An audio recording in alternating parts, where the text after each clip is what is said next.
नमस्कार. आपल्या नांदेड जिल्ह्यामध्ये नांदेड आणि हिंगोली या लोकसभा मतदारसंघांना जोडलेल्या क्षेत्रांमध्ये दिनांक 26 एप्रिल 2024 रोजी मतदान होणार आहे आणि लातूर लोकसभेला जोडलेल्या क्षेत्रामध्ये दिनांक 7 मे 2024 या दिवशी मतदान होणार आहे.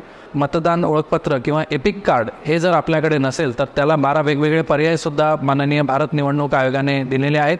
यामध्ये आधार कार्ड आपण वापरू शकतो, मनरेगाचं जॉब कार्ड वापरू शकतो, त्याचप्रमाणे बँकेचं किंवा पोस्ट ऑफिसचं फोटो असलेला पासबुक आपण वापरू शकतो, ड्रायव्हिंग लायसन्स जे नवीन स्मार्ट कार्ड पद्धतीचं आहे ते आपण वापरू शकतो, आपलं पॅन कार्ड याचासुद्धा वापर आपण स्वतःची ओळख पटवून देण्यासाठी करू शकतो.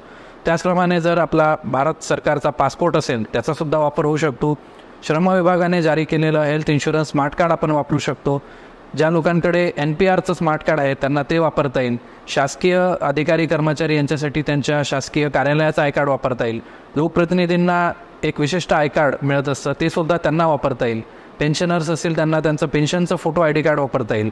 आणि याशिवाय जे दिव्यांग बांधव आहेत त्यांना त्यांचं UDID कार्ड वापरता येईल. एकूण सांगायचा उद्देश आहे की जर आपल्याकडे एपिक कार्ड नसेल तरीसुद्धा हे वेगवेगळे कार्ड वापरून आपण स्वतःची ओळख पटवून देऊ शकतो आणि मतदान करू शकतो.